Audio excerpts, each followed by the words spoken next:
Thank you for joining us today. My name is Christy Legassi, and I am the Senior Advisor at SJA.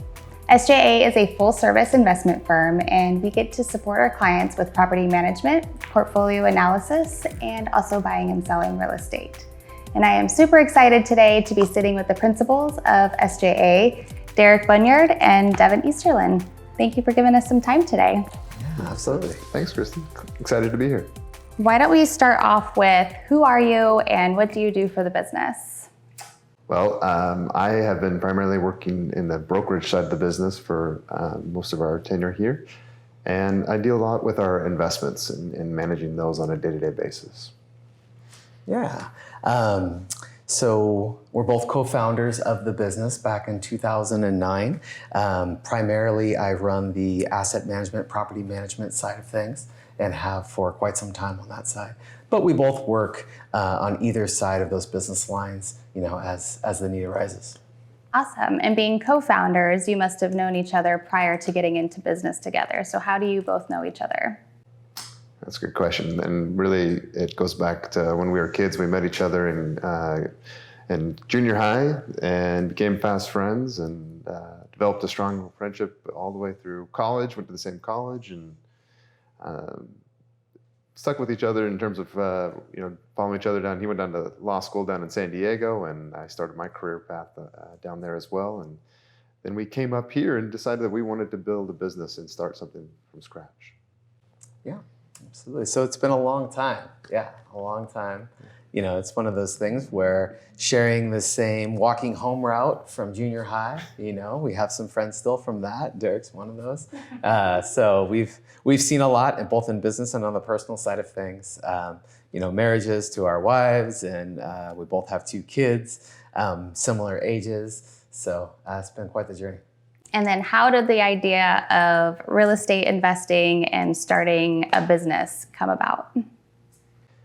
Yeah, I think for me personally, I grew up in a family that my dad was a contractor, but he also owned rental properties. And these rental properties were very modest. But they were on the east side, and they were lower income. But I was working on those from a young age, so anywhere from doing carpet cleaning or outside building fences, helping haul away junk, all of those things associated with owning rental properties when you're doing the management yourself.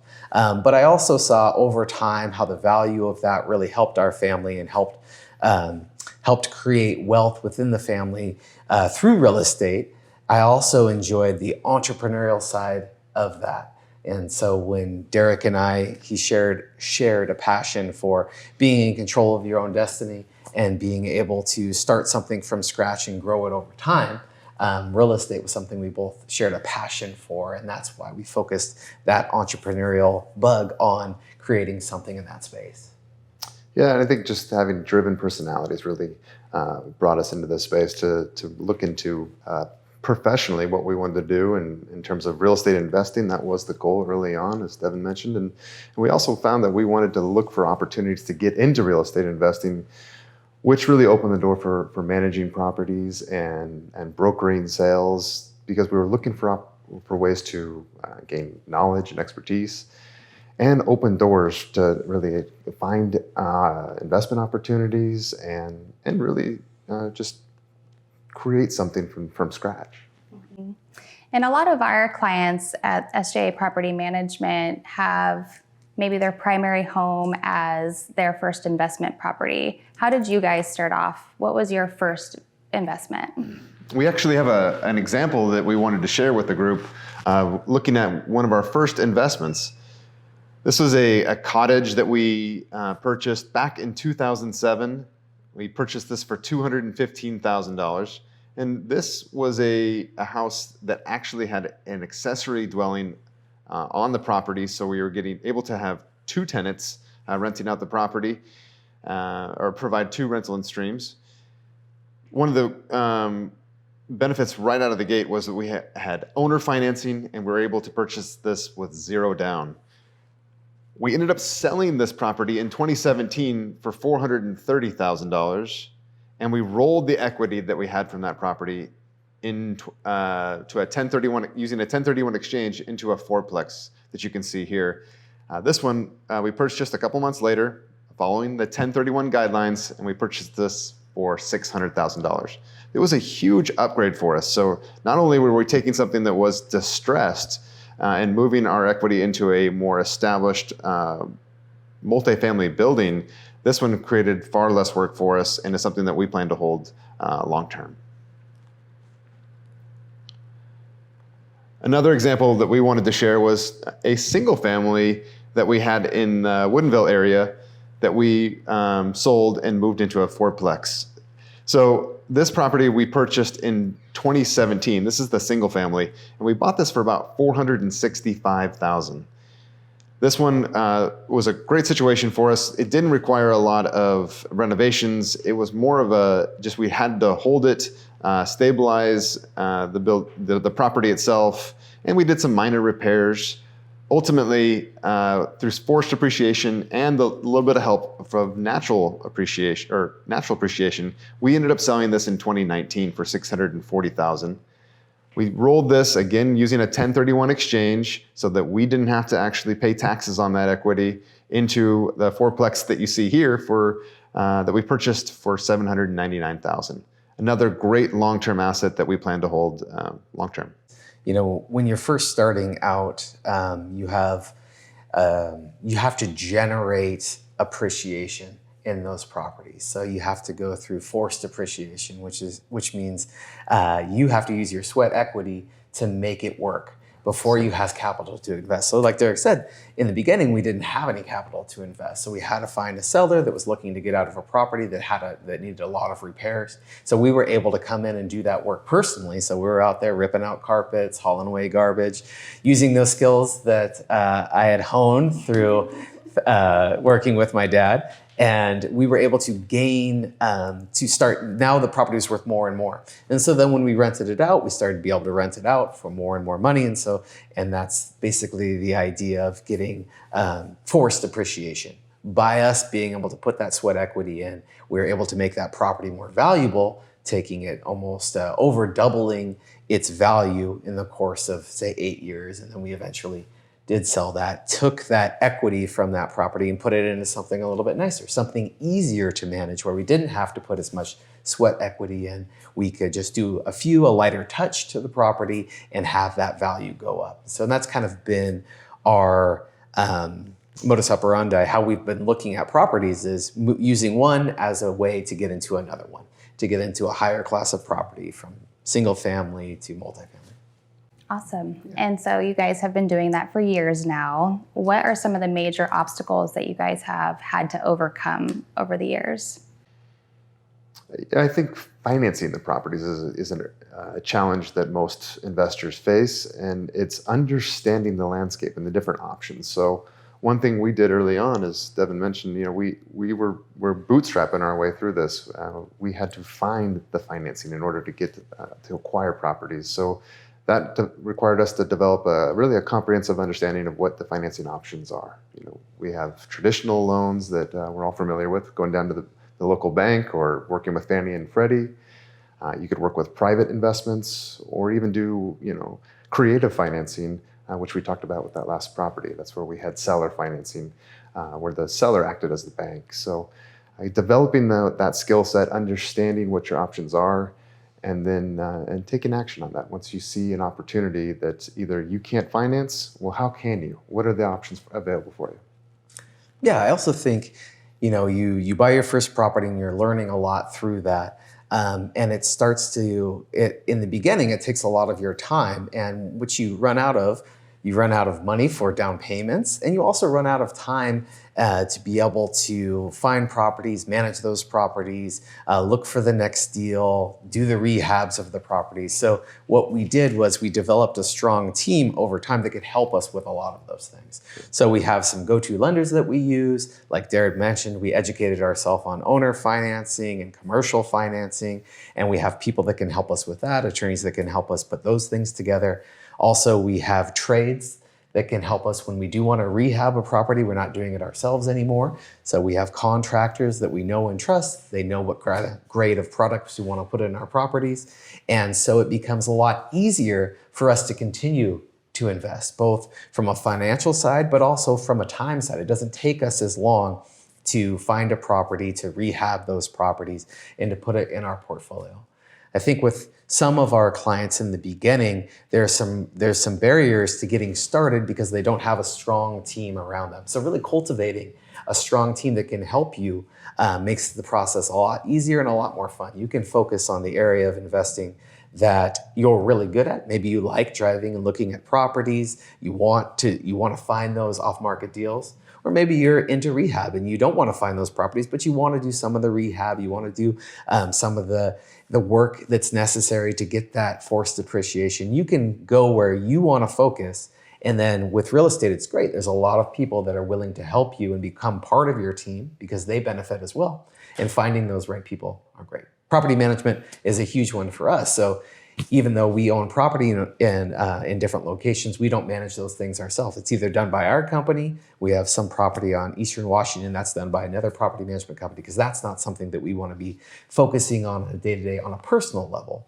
We're running those companies, and we look at it from the standpoint of, as an investor, what would I want my property management company to provide to me?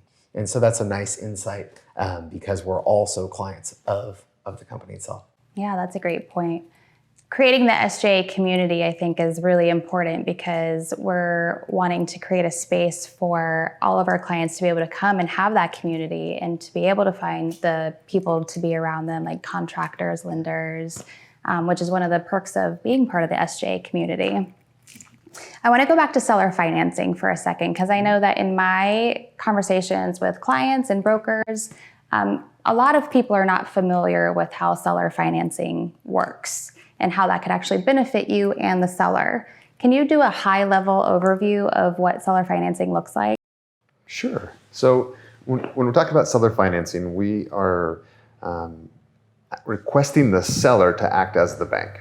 They're going to be, instead of going off and getting a loan or financing the deal through cash, we're asking the seller to hold a note, which will inevitably be a note for whatever is the balance due after the down payment is provided. So let's walk through an example. If you're buying a property for $1 million and you tell the seller, hey, I have 20% to put down, I'm going to give you $200,000. The seller would then hold a note for $800,000. Okay. And then you'd establish terms that would work for the seller and the buyer to pay back that note. So it could be a set interest rate, it could be amortization or it will include amortization over a certain period of time, typically over 25 or 30 years, and then a payoff. So sometimes the seller doesn't want to hold a note for 30 years like a bank. Mm-hmm. They might want to be paid off in 5 years or 10 years. So you establish the terms that will work for everyone, and then you have a much quicker path to close. Some of the benefits for the seller are they're going to have some tax breaks because they're not going to be taking all of that money in at once, and so they will get that spread out over the duration of their terms that they've set with the buyer. They also have the ability to now have a new asset, right? They have a note that has a set interest rate that they will be receiving money on each month. And you also have something that's transferable. So if they want to pass it on to their heirs, they have that opportunity as well. From a buyer standpoint, you have, again, you're limiting your lender fees. You have a much easier path for closing, and you have new opportunities. Yeah. There's other benefits that, and so we've done owner financing many times. We bought commercial buildings that way. It typically takes a little, you either need to have a seller that has an understanding of it already, or you have to educate them in the process.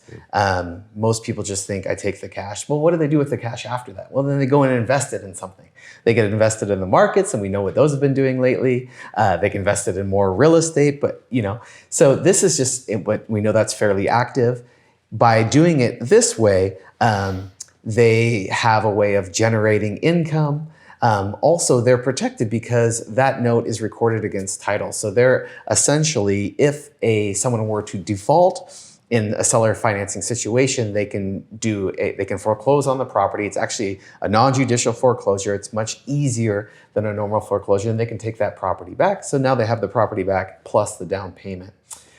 What's worked for us really well is we've done this so much that we have it down to a pretty good system where we use a third party to process all the payments. They're getting direct payments into their account on a monthly basis. They're seeing statements on a monthly basis. And so it's worked out really well. Again, that due on sale, they can choose when they want. We have some clients that have said, well, I want to do on sale in say 5 years. So they're on an amortization schedule that may be 30. But if we choose to sell that property at any time, they get a full payout. So it's a win-win, but you do need to educate some sellers on the benefits of it and what the associated risks and how to mitigate those risks. Absolutely. And that's something that we do with our clients frequently, which is very helpful because, as I said, a lot of people do not quite understand what seller financing is. Yeah. Let's go to talk about the foundation of when did you guys know that you guys had a solid foundation in your real estate portfolio? When did you guys start your business with the property management? Like, how did those things go together? I think Derek alluded to it a little bit where when we first started, we had a couple properties that were our investments and that we were managing. And then so other people that we knew that were in the investment space also wondered if we could manage their properties for them as well. So that's kind of how we got into, well, let's develop a brokerage. Let's start managing these properties not only for ourselves, but for others. And so that started at 4 properties, then it went to 30 properties, and then over the course of, started in 2009, so 14 years or so, we're up to about 850 properties. We have clients that live all over the United States and the world. We primarily manage still in the Pacific Northwest, so Seattle, the east side, a little bit in Snohomish County, but that's where the majority of our properties are, and that's really become the heart of our businesses. All things come from that. We can help clients manage their property, and then we have those other services that you've alluded to where we can help them find their next investment. We can help them say, do what we did. Well, I want to sell my single family property and I want to 1031 exchange, which is basically just deferring the capital gains tax into another property. Say maybe it's a multifamily property or a duplex, something like that. So we're able to be vertically integrated in that way, help them with all of their investing needs throughout the cycle, which has been really fun to do because it's something we've been doing, for 15 years, and now we can share that with them and we can bring other specialists in to make that process as seamless as possible. Yeah, I mean, what we're doing is really unique, especially in this market right now, because we are a one-stop shop. So no matter which part of the business you come in at, we are able to support our clients, which is a huge benefit for them. Okay, so let's get vulnerable. And I want to know what the biggest failures have been as you have been on this journey. And then what did you learn from them? Oh, geez, failures. Well, I think, I don't have any, so you'll have to go. Yeah, I took all of them. Yeah, right. Immediately come failures. I heard a quote just yesterday, Thomas Edison,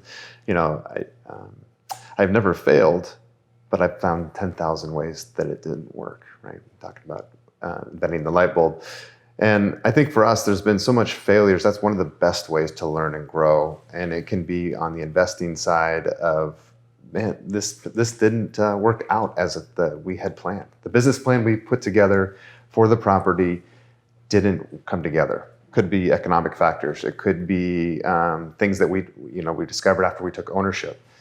But we fall back on our principles of having a sound plan that will allow us to have new things coming into play that we weren't predicting. Having a contingency plans, having an exit plan in place. When I think of some of the failures that we had in the past, sometimes you have to go through certain things to learn and come from that. So, when we started out in investing, we were out of college, we had degrees, we had some experience, but we hadn't been through market cycles yet. Mm-hmm. So we were looking at all of these properties, ones that we wanted to purchase, and then the beginning of the Great Recession hit.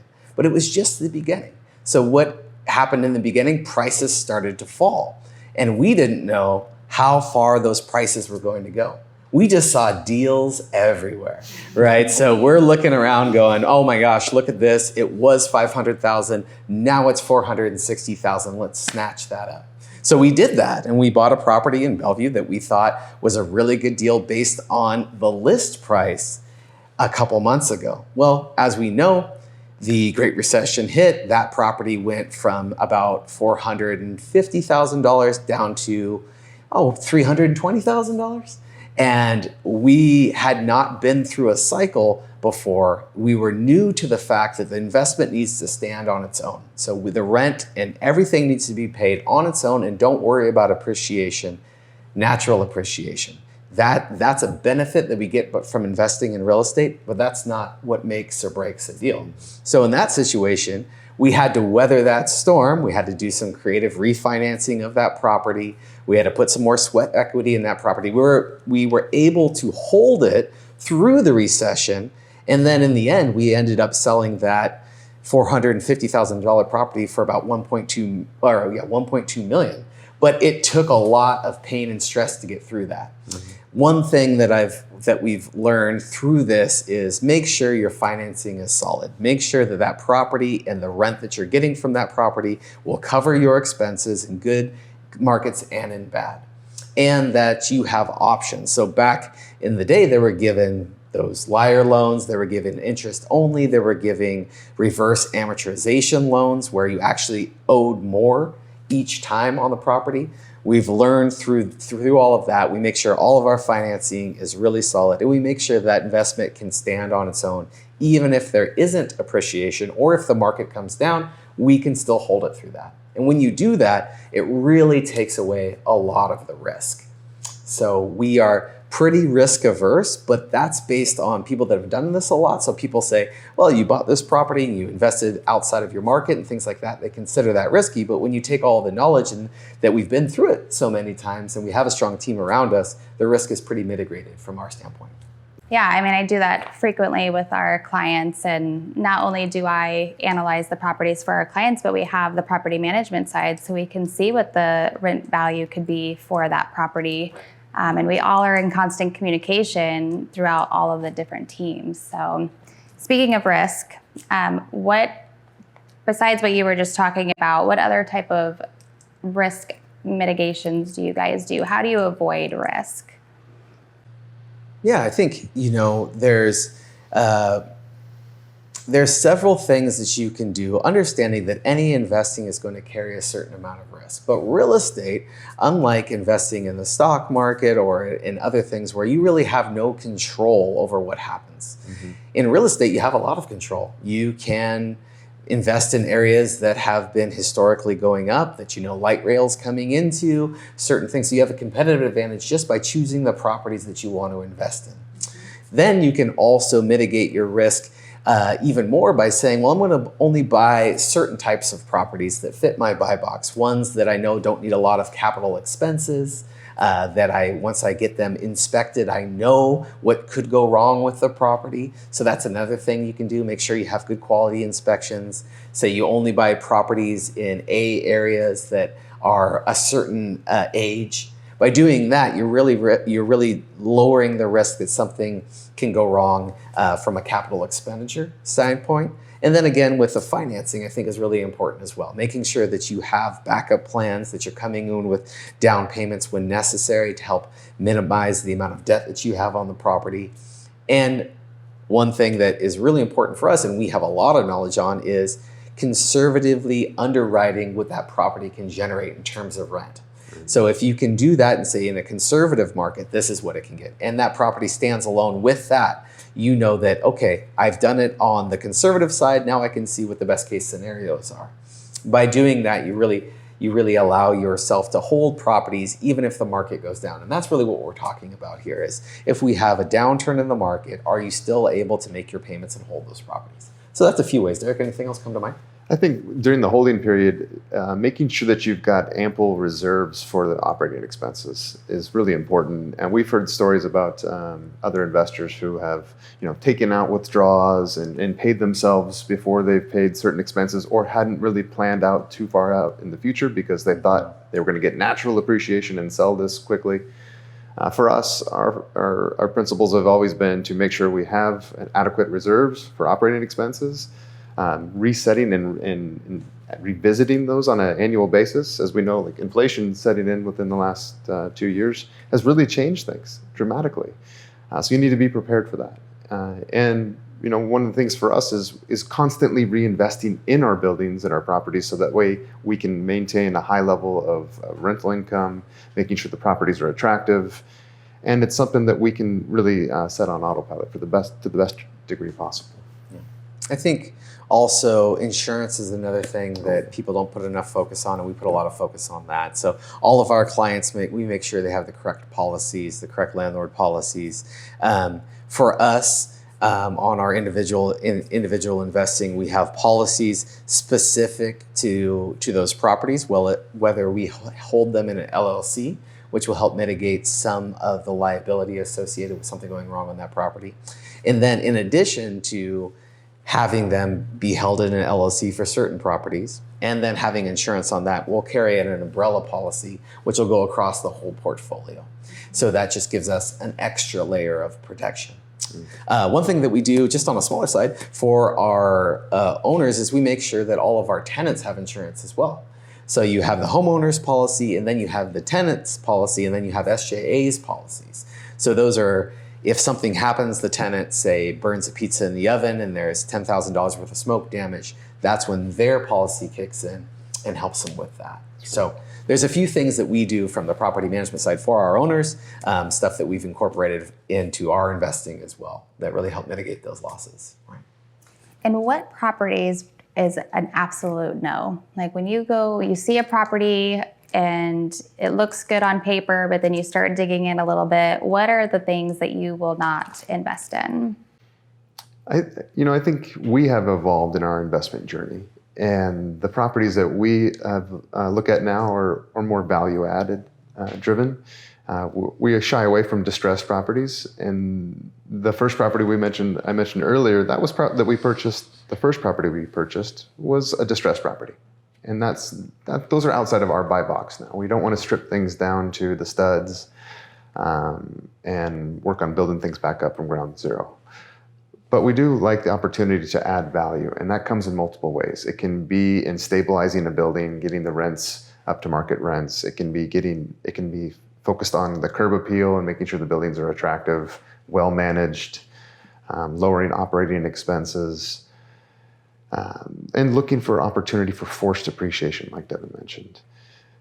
For us, staying true to what we do best is really important, and we recommend that for all investors. Some investors might be more keen and open to a turnkey product where you buy something, it's a beautiful building, there's tenants in there. It's just a matter of knowing where your sweet spot is and staying true to that.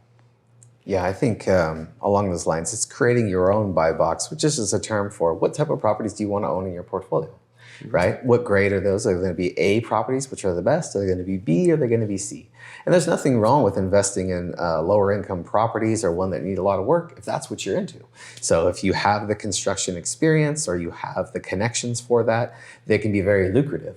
But what I wouldn't recommend is switching between different asset classes and different types of properties all the time. It's better to become an expert in the type of properties that you want to invest in, and then changing your strategy as needed over the years go by. As you can see with Derek and I, we've changed our strategy a little bit as we become more sophisticated. But that's the best way to become an expert on the areas and the types of property that you want to invest. And it's much easier to know a good deal that way. So if you know all the properties in Everett that are under four units, you'll know when something comes on the market, that's a good deal, right away, because you've looked at so many properties in that area. Right, but if you're all over the place, if you're in, Snohomish County, but then you go down to Pierce County, you're looking at different types of properties, it's going to be much harder to become an expert. And by getting that expertise, that's what gives you a competitive advantage. So that's why I would definitely recommend having a buy box that you're sticking with and really working that until you decide to change your strategy and do that on purpose. And along the lines of becoming experts in your niche, tell me how you guys stay up to date on trends and how the market is fluctuating. How do you guys stay on top of that? I think one of the biggest pieces of the puzzle for us was expanding our network and allowing ourselves to learn from other like-minded individuals like ourselves that are business owners or investors, putting ourselves out there in terms of joining the networking groups, masterminds, and seminars, and really focusing on personal and professional development. Yeah. We have a lot of resources. I think we may have more resources than the average investor just because we're running property management and real estate firm. Yeah. So we have masterminds with other people that are doing the same thing. I sit on the board of RHA, which is the Rental Housing Association, so I can see all the legislation that's coming down, how that's going to directly impact certain cities. So that gives us a lot of forward-thinking information that we can use. And for our clients, we're able to pass that along to them. So I think as the average investor, with all the legislation that changes really monthly in Washington State, Seattle area, it's very hard to stay abreast of all the new changes. We spend an inordinate amount of time going to these various conferences, attending these legal seminars, trying to keep on top of it for our clients, because it is a lot. It can be a part-time job doing that. So there's multiple forms of education. One is, how are you going to manage your property effectively and stay within the lines of all the changing regulations? And then there's also the education piece of, where should I invest next? What's a good market to invest in? And that's just being open to keeping abreast of the news, checking resources such as Zillow, and seeing what's coming on the market. I think also reps are really important. So how many properties are you underwriting? Underwriting, just a term for evaluating whether it works for you. There's a lot of financial tools out there. If you set a goal of, hey, I'm gonna underwrite or look at 10 properties a week, even if you don't make offers on those, you're gonna start to see the trends in those areas. And you're gonna start to be able to identify what's a really good deal and what fits in my buy box. It's just getting used to it and start taking those steps.